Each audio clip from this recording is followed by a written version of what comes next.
you're looking for fun, if you're looking for friendship, if you're looking for love and all that comes with it, just look beyond the ropes and you will see. Welcome back to Beyond the Ropes, the podcast. As you all have seen throughout this season, we have many different women who make up the Double Dutch movement. We have women from all different backgrounds with all different personalities that bring everybody brings something special to the table. And now I would like for you all to meet my 40 plus Double Dutch Club sister and friend, Juanita Marty. She brings something very special to the table. Don't you, Marty? I don't know about all that. I bring something. I don't know how special it is. Marty, let's talk about before Double Dutch, well, before 40 plus Double Dutch, when you were growing up. Tell us about your childhood. Tell us what makes you the woman you are today. Okay, well, I am the second oldest of six children. I was raised Muslim. I was raised in an Islamic household. My parents were married. All six of us, same mother, father. Grew up on the south side of Chicago, not too far from here in the South Shore community. I grew up, kind of structured and was kind of strict, but we were allowed to do certain things. And, you pick up a lot of things being in the public school system because I've gone to public schools and Muslim schools. And one of the things I did enjoy as a child, Double Dutch, new edition, no different than who I am now. I was that kid that I was very headstrong. My mother said from the time I was 2, outspoken, boisterous. Um, as Jordan called me earlier, no nonsense. I'm just that type of person. I'm gonna do whatever I want to do, regardless to how anybody feels about it. I don't even think I'm not gonna do about it at this point if I try to stop it. So, did you have a lot of friends growing up? Actually, I did, but what was crazy, I've always been kind of introverted, and people mistake me being outspoken for being social. And I've always had people trying to be my friend and wanting to be my friend and wanting to play with me, but I didn't want to play with them. I don't know why. I don't know if it's because I had, 5 brothers and sisters. Both my parents come from large families, so I had a lot of cousins. So having friends really wasn't a concern of mine. Me doing what I wanted to do was probably like my biggest concern. Like I was that kid. If I played house with my sisters, I had to be the mother. We played school, I had to be the teacher. And I even remember like my sister saying, "I'm tired of being a student. I want to be a teacher." I said, "Okay, be the teacher. I'm the principal." And and my mother always reminds me how one day she overheard us and she was standing outside the door laughing. I didn't know what she was laughing at, but my sister's finally like, "Okay, well, I'm gonna be the principal today." I said, "Okay, I'm the board of education." Like I was not going to be under nobody. I think my personality is still a lot like that in some regards, in some respects, but I just like the versatility of moving when I want to and just not being obligated to sit. I don't know why I'm that way. I'm just that way. And how do you feel like your Muslim background has shaped you? I think it gave me structure. I think it made me a charitable person. Um, Islam was the religion of peace. I don't know how much peace it gave because I raise a lot of heck sometimes, but I think it made me a kind person on the inside. I'm the type of person you got to get to know me to get to that kind person, but I don't know. I'm kind of until I get to know people, I'm kind of standoffish from people. But I do feel like it gave me structure. It gave me a different understanding of the world because I understood very on that people were different and everybody was not the same. You go into a public school and you're Muslim and you got to explain to people why you don't eat pork, why you got to dress this way, why you can't wear that. So I learned very early on to not assume anything about what someone believes or the way that they think. I think sometimes with other people because everybody assumes everybody's Christian. This is a Christian country. And people just assume everybody think the same way or they start quoting out scriptures and stuff to you you never even heard in your life. And I'm like, okay, well, that's cool. There's nothing wrong with that scripture. I just don't know it. But as I've gotten older, I've just drawn parallels between all faiths and I just take what I feel is good from things and I discard what I don't want. That's Okay. So Born and raised in Chicago? I was born and raised again in the South Shore community until I was around 13, and my family relocated to Stone Mountain, Georgia. My brothers are the youngest, and I have two brothers, and my mother didn't really want to raise them here. I think she saw a shift in the culture and what she saw happening in society, and she wanted them to have more of a, just like a chill upbringing. And she, I have cousins who was running the streets, and male cousins, and joining gangs at 10 and 11 years old. She didn't want that for them, so we moved to Stone Mountain, Georgia, which is a suburb outside of Atlanta. And when I was 21 years old, I moved back. Why'd you come back? I never wanted to go in the first place. My grandmother was here, my cousins, my uncles. I've always been like a city person. I'm not really a Georgia peach. I don't mind visiting. I don't want to live there. You strike me as a Georgia peach. I know I don't strike nobody as a Georgia peach. Nobody. So, yeah. But I just love Chicago. I loved coming back to visit. It's different now because my grandmother's passed on. My favorite aunt has passed on. So you realize my aunt told me before she passed, the longer you live, the more depths you're going to live through. And when you're young, you don't think about those things, and continuously creating new normals for yourself and really making a life for yourself outside of the family or the people that you were kind of living for. And you kind of have to learn how to live for yourself no matter where you are. It's how I kind of do the things that make you happy. So it's weird because I'll be 50 this year, and I'm kind of getting into that space where I'm becoming an elder in my family. And for a long time, it was five living generations in my family, and now it's just three. So, I'm like, okay, you're getting to be an elder. So, like, your positioning in your family is shifting. You kind of have to be responsible. I still always feel like a kid. So, when I have to be responsible, it's kind of annoying. So you went to school. You finished school in Georgia. No, I finished high school in Georgia. I went to community college there, and when I relocated back to Chicago, I went to Columbia College. I went to Robert Morris, and then I finally went to Chicago State, and that's when I finally finished. I was like, I got to stick with this and finish, and I finally finished up at Chicago State. So what'd you do after you graduated? I started working for Chicago Public Schools. I worked at Parville Elementary School for 9 years, and I loved it in the beginning, and that was another thing I think that helped me to be more open. And working with kids force you to change. It forces you to, what's the words I'm looking for? It forces you to think differently. It forces you to grow. I think working with kids, because you realize, like, it was a whole world going on. I didn't know anything about just having somewhat of a shelter upbringing. Even as an adult, it was just things I chose not to do. I don't smoke. I don't drink. It was just things I just chose, even in my adulthood, not to do.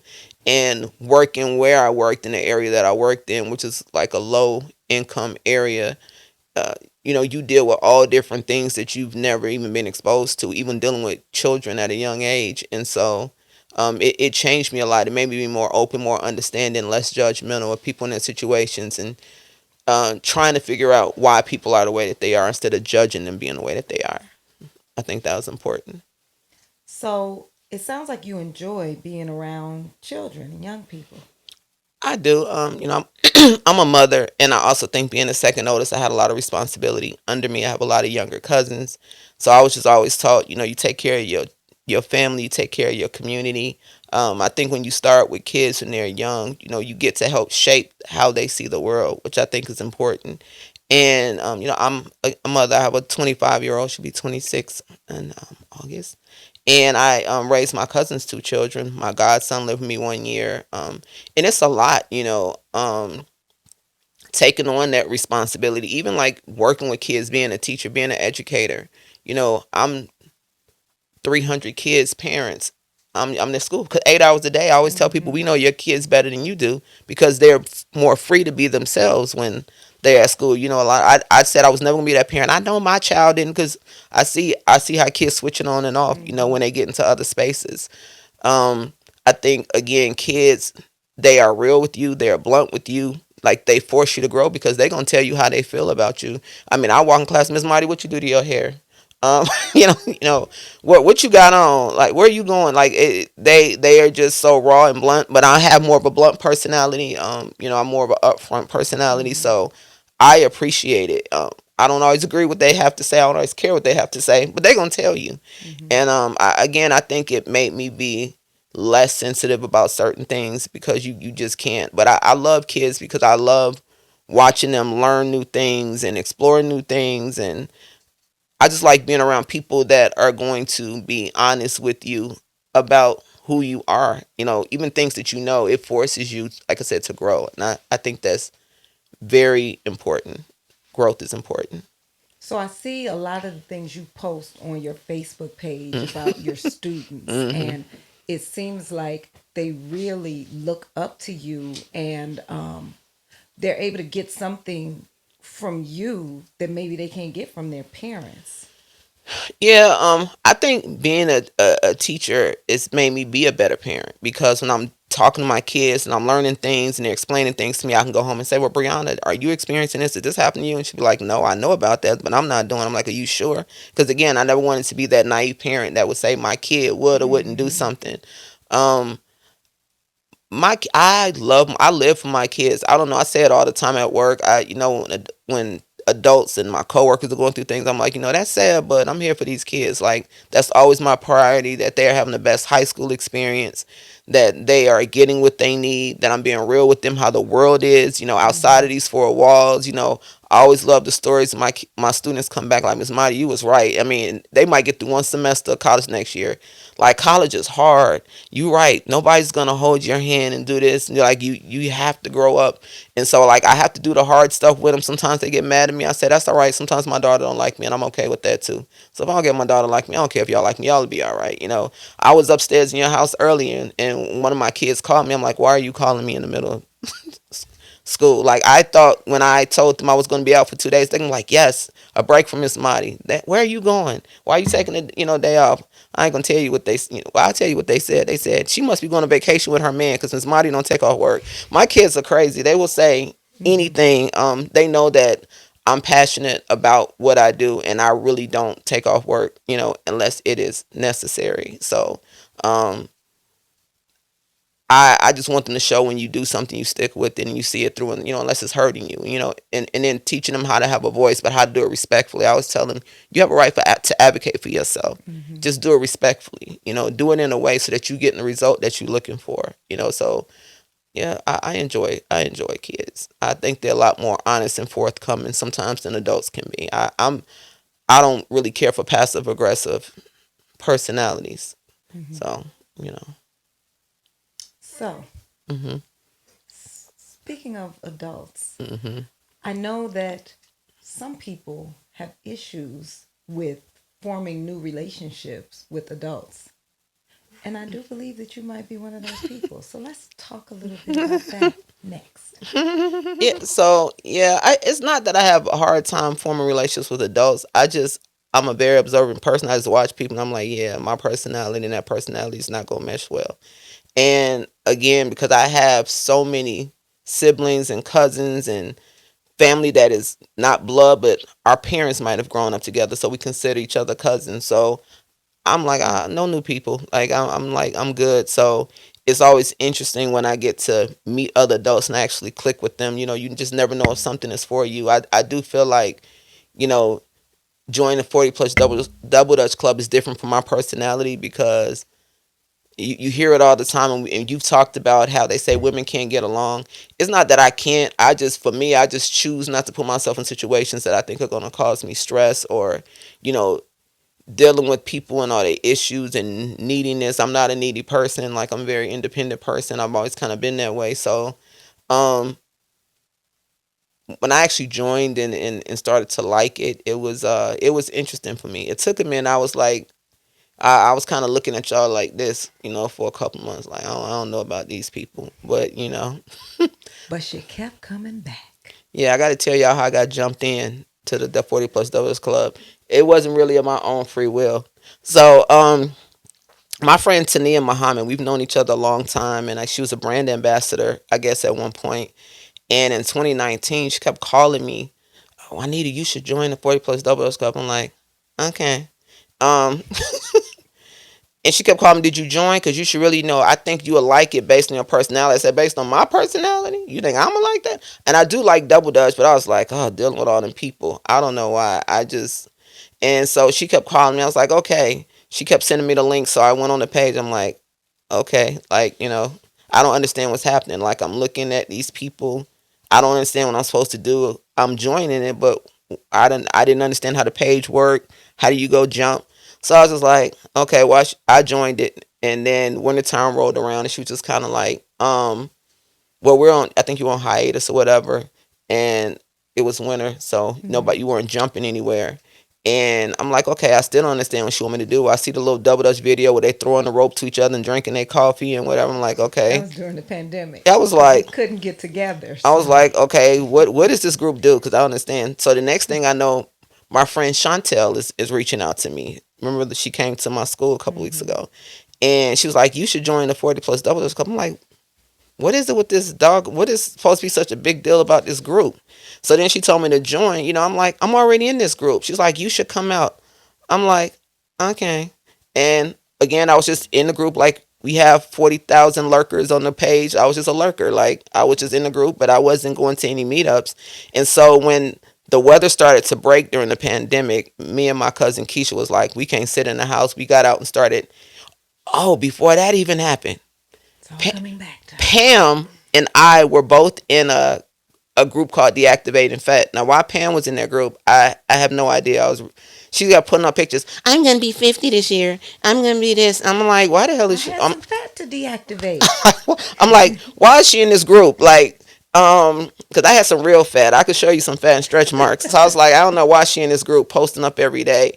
And we were both going walking on Jackson Park track. And like one day I posted up, and she was like, I was just on that track. Maybe we'll meet up one day. We'll probably see each other. I'm like, I hope not. That's what I was saying in my head. That's what I was saying in my head. I was like, I don't want to meet her. That's what you said. In my head, I did. I was like, I would not be talking to nobody. And it was crazy. A couple of months later, I'm out walking with my cousin Samaya, and she said, oh, look at those women. I think there's a grown woman over there jumping rope. You always smell jumping rope. You want to jump rope? Because I was always trying to get my cousins to jump. Nobody wanted to jump. And she's like, you keep saying you joined some group. You should go jump. I was like, I'll go see if they give me a turn. So then I walked up. They like, hi. I think Pam and Leslie and Stephanie. I'm like. We're a friendly bunch. I was like, hi. Can I please get a turn? And it was like, sure. So then I jumped a couple of times. And then here comes the bully. You should join 40 plus double dutch club. I'm like, She's like, you should join. I was like, I don't know this. She's like, oh, give me your phone. Oh, you're already in the group. Why haven't you come out to jump? I don't know. I was like, I don't know. I was like, I don't know what I was supposed to do. It's right here. If you go to the event section, like I got a whole spiel. I'm like, it's pretty obvious. I was like, okay, well, I didn't know. Yeah, you can just come. We meet at Pullman on Saturday. I'm like, okay. And so I'm like, all right, thanks for the turn. So we'll see you Saturday at 40 plus. Like, I'm like, are they jumping me? Like, it was like the Outsiders. It was like a rumble in the park. Like, it was like the Greases in the show. We about to have a rumble. I'm like, what in the world makes her think I want to jump? And she's standing all like this with her chest out. Like, what you gonna do? I was like, okay. So then I pull up to the meetup, and I don't see nobody in the lot but Mama Pelt. I'm like, am I in the right place? And I'm like going from one lot to the other. The meetup starts at 9 a.m. She probably got there at 8:35. I'm going from the front lot to the back lot back to the front lot. And so your mom tells me, yeah, you're in the right place. I'm like, okay. So I'm like looking. She's like, oh, they'll be here. They might be running. Pam will be here. So, Pam shows up. Oh, you made it. I'm like, yeah. And so, the first few meetups, I was like, I don't know, this is for me. They don't do nothing on time. It would be like 10:30, because back then the meetups from 9 to 10:30. They now run to 11. I'd be like, what's going on? Like, it's 10:30. You know why they now run till 11? Because of this chick right here. Because at 10:30, she was like, It's 10:30. It's time to go. You know what? We changing our time. 9 to And she would be 11. like, where are you going? What do you have to do? I'm like, I have a life. Because she would actually like confront me about leaving. I'm like, what is wrong with these people? Like, I have the grocery shop. I have errands to run. You can do that later. I'm like, no, I'll see y'all later. And next time I try to leave, she's like, oh no, the beat ups go to 11. I said, I thought they went to 10:30. No, they go to 11. I'm like, this is just too much. And the next thing I started staying. I think part of what made me keep coming back was Mama Pelt being there. Because she speaks her mind too, and she be like, well, they're supposed to be doing so and so, but they're not doing it. I'm like, oh, okay, somebody here with some sense. They should be doing hula hoop. It's too much standing around. Like, she was on that reel. I was like, oh, okay. So it is some structure to this. They just not quite on the structure. And so I just kept coming back, and the next thing you know, Pam starts with what she believes to be brilliant ideas. I'm going to be out of town. Since you're here on time, don't you want to greet people? No, I do not. No, I absolutely do not want to. She became our official greeter. I was like, I do not. I do not want to talk to none of these people. I do not want to do anything. It's like, yeah, you're going to be the greeter. And she like would actually write things on Facebook like, Marty will be there, and you can just say hi. She's really friendly. Like she would actually. I'm like, oh no.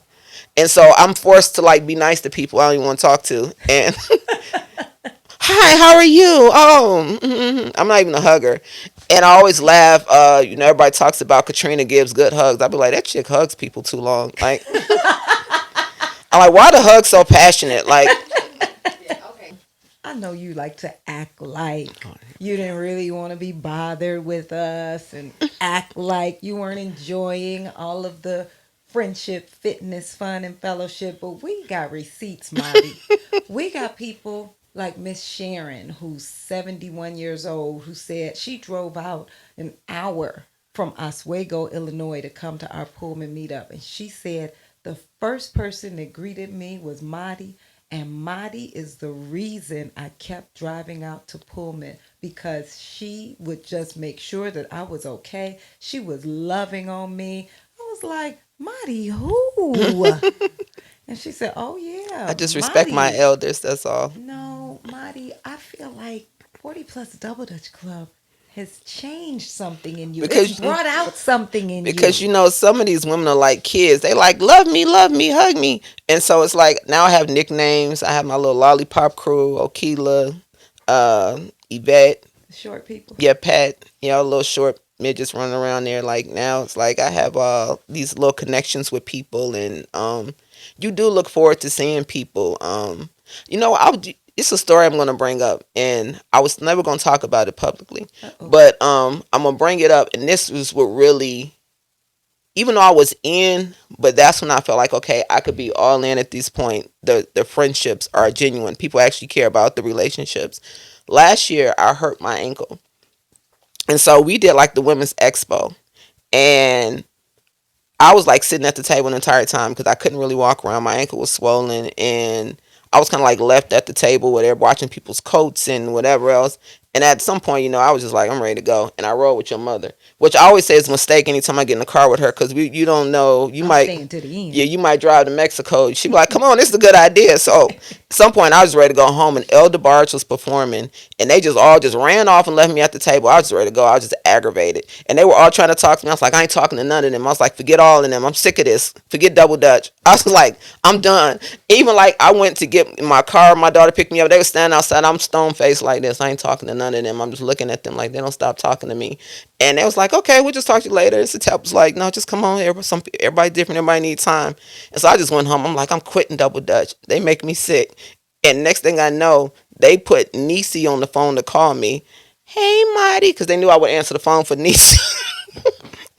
And I'm like, hey. She's like, we're at your door. I'm like, you're at my door.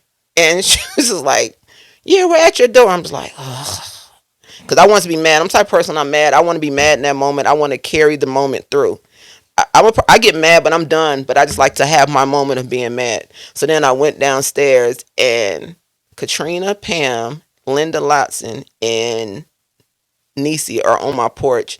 And I opened the door, and they started singing Beyond the Ropes. and they have like popcorn from Garrett's, and I'm just like, they make me sick. I was trying to be mad, like I was so mad. I was like, shoot. I was like, now I have to be their friend. And it's like, it was weird because I didn't even know what to do with any emotion I had because it was something unexpected. Like, because I'm the type of person, if you say you ain't my friend, okay, I put on my black dress and my fascinator and I'm done. So I was like, they actually came over here to like to make sure like I was good, and that made me really feel differently because I sure wouldn't have did it. If you're looking for fun, Oh no, ma'am, no, ma'am. if you're looking for friendship, This is my favorite thing to do at meetups. Marty, y'all, Marty is playing with y'all because Marty got that song on blast in her car every time she pulls up to a meetup and every time she leaves. When I'm doing something, I be in the moment. I have to do it all the way. I don't Y'all have thought to I do was nothing. joking, didn't you? You I thought I was have to be joking. in the moment. Because, Pam, sometimes when we don't have no place to meet up, it'd be like 30 below zero. And Pam like, we can jump out here. No, we can't. I'll sit in the car and play the song. I will not be getting out jumping in 20-degree weather. So She gets out. I get out and I record and I get back in my car. I'm like, if them fools want to be out there jumping in 20-degree weather and hopscotching down the street, more power to them.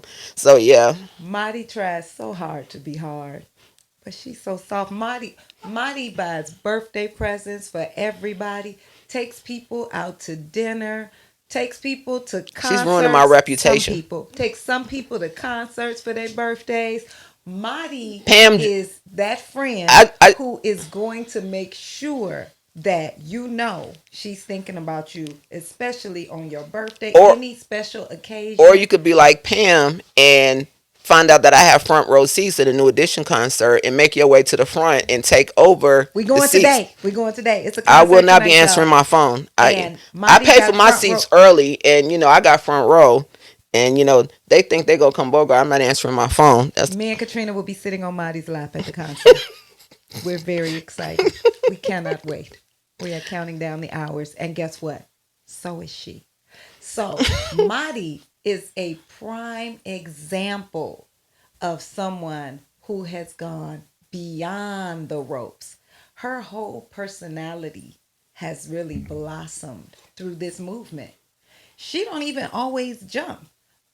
Marty has had ankle problems, knee problems, back problems. I've been rear-ended in 2 car accidents, so I just go with it. It got me out of jumping, so I just go around recording, saying, had all kind of issues, making jokes. That's what I do. She is there every single Saturday, sometimes on Thursdays. She found a location for us to jump at for our winter season for free. She brings water and bananas and snacks. She keep trying to act hard. She keep trying. That's hospitality. That's my upbringing. Marty is a prime example of how 40 Plus Double Dutch Club is so much more than just jumping double dutch, hopscotching, hula hooping. It's about friendships and connections and meeting new people and learning and growing and being the best version of yourselves and making lifelong friendships. Marty, who thought she didn't want to play with me, she's one of my closest friends now. Because Pam tells you you're going to play with her. Not because of that. Because this movement has taken all of us beyond the ropes.